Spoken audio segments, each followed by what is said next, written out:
All right, we are still answering your questions about insurance with Christopher Cook from Alliance Insurance Services, and you can ask those questions by text, and you can see the number at the bottom of your screen. This person is asking, Christopher, is termite damage covered in most basic homeowners policies? I've never seen it covered in a basic homeowners policy. No, ma'am.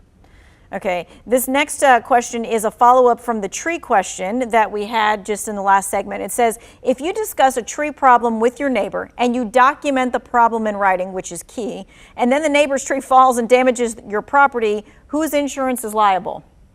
That's a great question. We've covered it before, but the neighbor in that instance does become liable. A dead tree that's presenting a nuisance is entirely different than a living tree that was damaged by an act of nature. But you do have to document it in writing to your insurance company and their insurance company? Mostly you're just sending a certified letter to your neighbor and having record of that you notified them that tree was posing a danger. Gotcha. So again, you send it through the snail mail and you get required receipts so that they got it, so that so that you can then put that to your insurance company, and then your insurance company can deal with it. All right, so this person is saying, I live in an apartment. If a tree falls and damages the building, my apartment specifically, am I on the hook to cover any of those damages?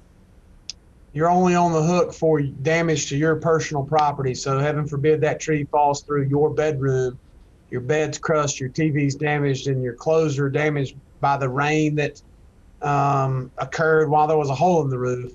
And unless you have a renter's insurance policy, you have no coverage. And so, not from the landlord's policy, not from the owner of the tree's policy, in no form or fashion. Right, so you are not covered for any of the stuff that's inside anything that you own. You need to have a renter's insurance policy for that.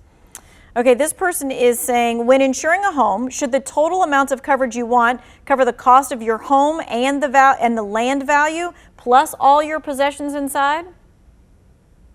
Exclude the land value always. The land's going to be there.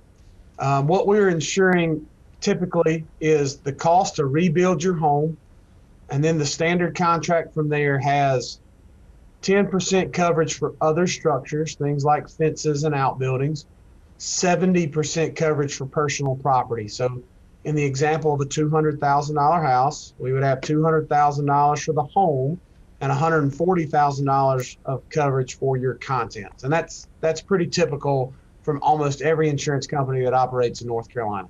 Okay, and so if you don't have a home inventory, you should do one. You can do it with your phone. You go around and you take video of all your appliances, your electronics, your art, if you have firearms, if you have jewelry, any of that kind of stuff, because you're not going to remember all of the things, and you'll have to prove that you have all those things.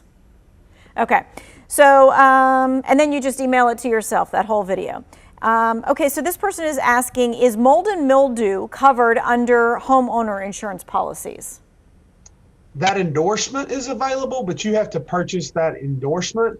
A couple of these questions follow this general rule. Insurance, homeowners insurance, insures against things that are sudden and accidental. They happened quickly.